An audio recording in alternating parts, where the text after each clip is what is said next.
67년생 김희애 씨의 나이는 56세입니다. 방부제 미모를 자랑하는 김희애 씨가 가방에 항상 넣고 다닌다는 음식은 무엇일까요? 바로 꿀입니다. 이거는 꿀이에요. 좀 위가 좀 예민해요. 이게 꿀이 만병통치예요. 밤에 한번 먹었더니 스무스하게 잠이 와요. 김희애 씨 말처럼 꿀은 만병통치약이 맞을까요? 김희애 씨처럼 고운 피부는 꿀피부라고 합니다. 그리고 잠을 잘 잤을 때에는 꿀잠을 잤다고 표현합니다. 그 밖에도 초콜릿 같은 복근은 꿀복근, 건강한 허벅지를 보며 꿀벅지라고 부르기도 하죠. 이렇듯 꿀은 건강하고 좋은 것을 상징하는 단어입니다. 하지만 꿀을 잘못 먹게 되면 설탕을 먹는 것과 크게 다르지 않다는 점 알고 계셨나요? 그래서 오늘은 꿀의 효능을 200% 올려주는 방법과 최고 등급의 벌꿀을 반값에 사는 방법까지 알려드리려고 해요. 혹시 꿀이 설탕과 다를 게 없다는 말 들어보셨나요? 꿀의 성분은 설탕과 같은 포도당과 과당으로 성분상 차이가 없다고 하는데요. 설탕보다 훨씬 비싼 꿀이 설탕과 똑같다면 억울하겠죠? 하지만 이 말은 꿀에 포함된 당만 따진 거예요. 꿀은 아주 오래전부터 신들의 음식으로 여겨져 왔어요. 꿀에는 당뿐만 아니라 아미노산, 항산화제, 비타민, 미네랄 같은 건강에 좋은 영양 성분이 들어있기 때문이죠. 예로부터 세계 곳곳에서는 감기를 이겨내기 위해 꿀을 이용했습니다. 먼저 우리나라에서는 배숫기라는 음료가 있는데요.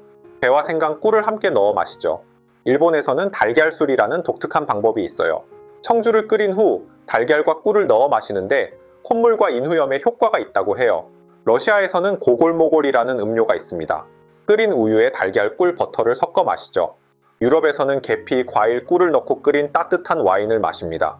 에티오피아에서는 레몬즙에 꿀을 넣어 먹고요. 미국에서는 반신욕 후 뜨거운 홍차에 위스키와 벌꿀을 섞어 마신다고 하죠. 이렇게 전 세계 사람들은 몸이 으스스하고 면역력이 떨어졌을 때 공통적으로 꿀을 먹어왔습니다. 이렇게 보니 꿀은 정말 만병통치약이 맞는 것 같죠? 하지만 이렇게 몸에 좋은 꿀도 이렇게 먹는다면 설탕 덩어리로 변할 수 있다는 사실 알고 계셨나요? 많은 분들이 꿀을 뜨거운 물에 타서 꿀물로 마시거나 요리할 때 설탕 대신 꿀을 넣는 경우가 있는데요. 연구에 따르면 꿀을 80도 이상으로 가열하면 꿀 속에 있는 소화를 돕는 효소가 70%나 줄어들고 콜라겐을 만드는 데 필요한 프롤린이라는 성분도 83%나 파괴된다고 말해요. 한국식품과학연구원에서는 꿀을 고온에서 처리할 때 꿀 속의 프룩토스가 포르말데히드로 변할 수 있다고 발견했습니다. 이런 이유로 꿀은 가열하지 않고 그냥 생으로 먹는 게 가장 좋다고 해요. 그러니 요리에는 올리고당이나 설탕을 쓰시고 만약 꿀물을 마시고 싶다면 뜨거운 물 대신 미지근한 물에 타서 마셔야만 벌꿀의 효능을 100% 섭취할 수 있다는 점 꼭 기억하세요. 여러분, 우리가 사랑하는 손주들에게 꿀을 주는 것이 얼마나 위험할 수 있는지 알고 계셨나요? 왜냐하면 꿀 속에는 보툴리누스균이라는 미생물의 포자가 들어있을 수 있기 때문이에요. 실제로 일본에서는 생후 5개월 된 아기가 꿀을 넣은 분유를 먹고 보툴리누스증으로 사망한 안타까운 사건이 있었어요. 질병통제센터, 미국 소아과학회 등 여러 기관들은 만 1세 미만의 아기에게 꿀을 먹이지 말 것을 권고하고 있어요. 모유 수유 중인 엄마가 꿀을 먹어도 아기에게는 영향을 미치지 않아요. 왜냐하면 보툴리누스균이 만든 독소는 입자가 커서 모유를 통해 전달되지 않기 때문이에요. 우리 손주들의 건강과 안전을 위해 이런 중요한 정보를 기억하고 주변에도 널리 알려주세요. 혹시 꿀을 금속 수저로 떠먹으면 안 된다는 이야기를 들어보셨나요? 많은 분들이 꿀과 금속 수저의 만남이 꿀의 맛이나 품질을 해칠 수 있다고 걱정하시는데요. 이 말은 사실이 아닙니다. 과학적 연구를 살펴보면 금속 수저가 꿀에 단기간 닿았을 때 꿀의 항산화 성분이 파괴되거나 맛이 변한다는 증거를 찾지 못했습니다. 싱가포르 꿀 회사 엘날에서는 꿀 생산 과정에 사용되는 대부분의 장비가 스테인리스 재질이라고 합니다. 엘날리 관계자는 스테인리스가 꿀에 잠깐 닿는다고 해서 꿀의 품질에 문제가 생길 가능성은 거의 없다고 해요. 그러니 쇠숟가락으로 마음껏 드시면 됩니다. 꿀을 그냥 먹어도 좋지만 이것과 함께 먹으면 효과가 2배가 된다는 사실 알고 계셨나요? 꿀과 함께 먹으면 좋은 음식, 첫 번째는 생강과 배입니다. 우리나라에서는 예로부터 감기에 걸리면 배숙을 만들어 먹었는데요. 이 조합은 기침치료에 정말로 효과가 탁월합니다. 먼저 꿀에 대해서 영국 옥스퍼드 대학교에서 실시한 연구가 있는데요. 연구진은 1761명의 참가자에게 꿀을 주고 그 효과를 살펴봤어요. 그 결과 꿀을 섭취한 사람들이 기침의 빈도와 강도 모두에서 더 빠른 증상 완화를 경험했다고 해요. 심지어 감기약을 복용한 사람들보다도 빨랐다고 하죠. 배는 우리 몸에서 음식이 잘 소화되도록 도와주고 기침이 나거나 목이 아플 때도 도움을 줍니다. 생강은 염증을 줄이고 혈액순환을 개선하며 소화를 돕는 효과가 있어요. 꿀과 배, 그리고 생강을 함께 먹으면 각각의 유익한 성분이 서로를 보완하며 더욱 강력한 건강 효과를 낳습니다. 뿐만 아니라 자연스러운 단맛 덕분에 맛도 좋아지죠. 꿀과 배, 그리고 생강을 함께 먹는 가장 좋은 방법은 차를 만들어 마시는 것입니다. 생강과 배를 물에 넣고 끓인 후 불을 끄고 식었을 때 꿀을 섞어 마시면 됩니다. 꿀은 미지근한 물에 넣어야 영양소가 파괴되지 않는다는 사실 잊지 않으셨죠? 꿀과 함께 먹으면 좋은 음식 두 번째는 마늘입니다. 꿀이 우리 몸의 방어 시스템, 즉 면역력을 강화할 수 있다는 사실을 알고 계셨나요?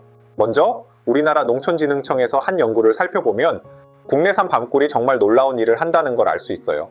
이 연구에서는 밤꿀이 인플루엔자 A 바이러스, 즉 독감 바이러스 감염을 62.2%나 억제한다고 해요. 그리고 마늘은요? 마늘은 혈압을 낮추고 심혈관 건강을 향상시키며 면역력을 높이는 데 도움을 준답니다. 이 둘을 함께 먹으면 혈류 개선, 혈액순환 촉진, 염증 및 감염 예방 등의 효과가 배가 된다고 해요. 이 둘을 함께 먹는 가장 좋은 방법은 꿀마늘입니다. 꿀마늘을 만드는 방법은 마늘을 깨끗이 씻고 껍질을 벗긴 후 통째로 꿀에 담가두면 됩니다. 몇 주간 상온에서 숙성시킨 다음 냉장 보관하면 되는데요. 공복에 아침에 섭취하는 것이 가장 좋다고 해요. 그러니 하루를 꿀마늘과 함께 시작해보시는 건 어떨까요? 꿀과 함께 먹으면 좋은 음식 세 번째는 녹차입니다. 여러분, 아이돌들이 아침마다 마시는 특별한 차에 대해 들어보셨나요? 그 차는 바로 녹차의 꿀과 레몬즙을 섞은 것인데요. 1950년대에 데넴 하먼이라는 과학자가 활성산소 이론을 제시했어요. 이 이론에 따르면 활성산소가 노화의 주범이라고 해요. 우리가 평소 생활하면서 겪는 스트레스가 활성산소를 만들어내고 이것이 세포를 손상시키며 노화를 촉진한다는 거죠. 하지만 여기서 꿀이 등장해요. 꿀은 자연 치유식품으로서 항산화, 항염, 항바이러스, 항박테리아 등의 강력한 성분을 가지고 있어요. 이런 성분들이 노화 방지에 큰 도움을 줍니다. 기원전 3000년부터 고대 이집트인들은 미이라를 제작하는데 방부제로 프로폴리스를 사용했다는 기록도 있습니다. 녹차에는 카테킨이라는 성분이 들어있어요. 이 카테킨은 우리 몸에서 나쁜 것들과 싸우는 데 도움을 줍니다. 그래서 녹차와 꿀이 만나면 서로의 좋은 점을 더욱 강화시켜주죠. 녹차의 쌉싸름한 맛과 꿀의 달콤함이 잘 어우러져 맛도 좋아집니다. 아이돌부터 미이라까지 영원한 젊음을 위해서 녹차와 꿀 한 잔 어떠세요? 꿀과 함께 먹으면 좋은 음식 네 번째는 요거트입니다. 여러분, 혹시 꿀이 변비를 완화하는 데 도움이 될 수 있다는 사실을 알고 계셨나요? 요거트에는 프로바이오틱스라는 좋은 세균들이 가득 들어있어요. 이 세균들은 우리의 장을 건강하게 유지시켜주고 면역체계도 강화시켜줍니다. Journal of Applied Microbiology라는 과학 저널에 실린 연구들을 보면 꿀에 들어있는 자연 당분이 유산균에게 필요한 영양을 제공합니다. 이 영양분 덕분에 유산균이 장에서 더 잘 살아남고 우리 몸을 더 건강하게 만들 수 있어요. 특히 밤꿀이나 아카시아 꿀 같은 특정 종류의 꿀이 유산균에게 더 좋다는 사실이 밝혀졌어요. 꿀은 요거트의 신맛을 줄여주고 맛을 더욱 풍부하게 해줍니다. 반면에 요거트는 꿀의 단맛을 조절해주어 완벽한 균형을 이루죠. 여기에 신선한 과일이나 견과류를 추가하면 완벽한 아침 식사나 간식이 됩니다. 그러니 변비 때문에 걱정이라면 요거트에 꿀을 넣어서 드셔보시는 건 어떨까요? 꿀과 함께 먹으면 좋은 음식 다섯 번째는 계피입니다.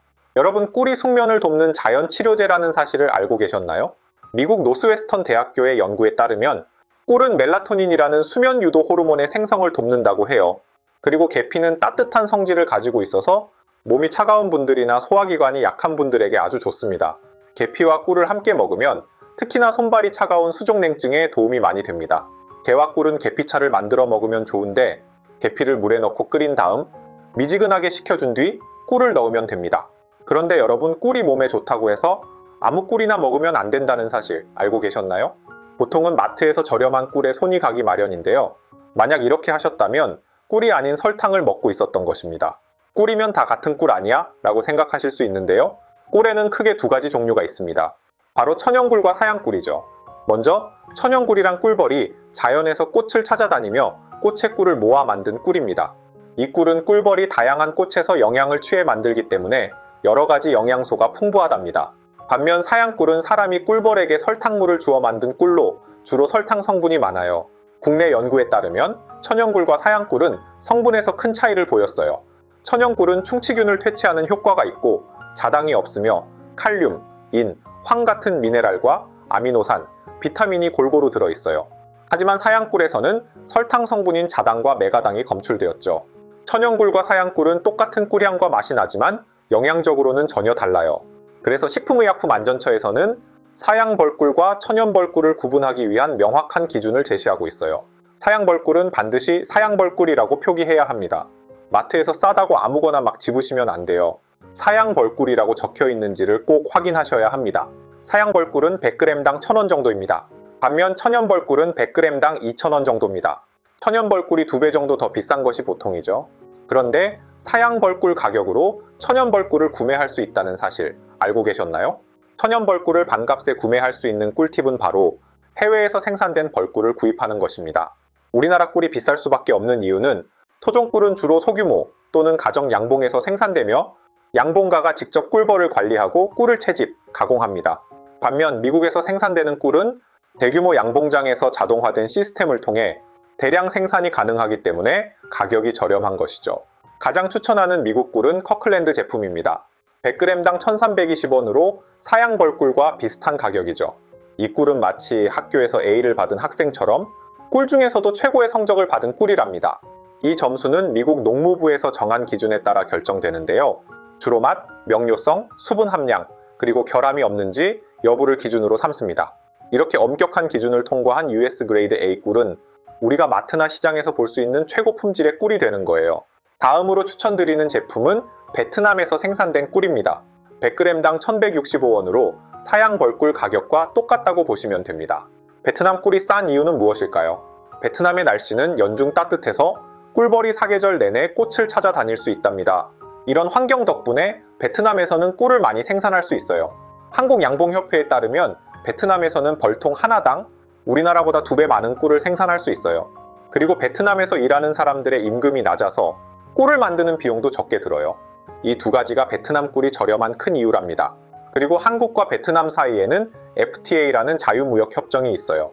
이 협정 덕분에 베트남에서 한국으로 꿀을 보낼 때 내야 하는 세금이 점점 줄어들고 있어요. 2015년에 이 협정이 시작된 이후로 매년 꿀에 대한 세금이 16.2%씩 줄어들고 있답니다. 그래서 2029년이 되면 베트남 꿀을 세금 없이 가져올 수 있게 될 거예요. 세금이 줄어들면 꿀 가격도 더 저렴해지겠죠? 천연벌꿀과 사양벌꿀을 구분하려면 탄소동위원소 비율을 보면 되는데요. 국립농업과학원의 연구에 따르면 진짜 천연벌꿀은 탄소동위원소 비율이 23.5 이하로 나타나요. 베트남 꿀 제품을 볼까요? 당당하게 탄소동위원소 비율을 표시해둔 것을 볼 수 있습니다. 미국과 베트남 꿀, 그리고 김희애 씨가 즐겨 먹는 꿀의 제품 정보는 고정 댓글에 남겨두었으니 참고해주세요. 혹시 꿀에 대한 다른 의견 또는 더 좋은 제품 정보가 있다면 댓글로 알려주세요. 이렇게 오늘은 꿀의 효능을 200% 올려주는 방법과 최고 등급의 벌꿀을 반값에 사는 방법까지 알려드렸습니다. 알려드린 정보가 괜찮았나요? 마음에 드셨을 거라고 99% 확신합니다. 책과 연구들을 뒤져 열심히 정리한 자료이니 믿으셔도 됩니다.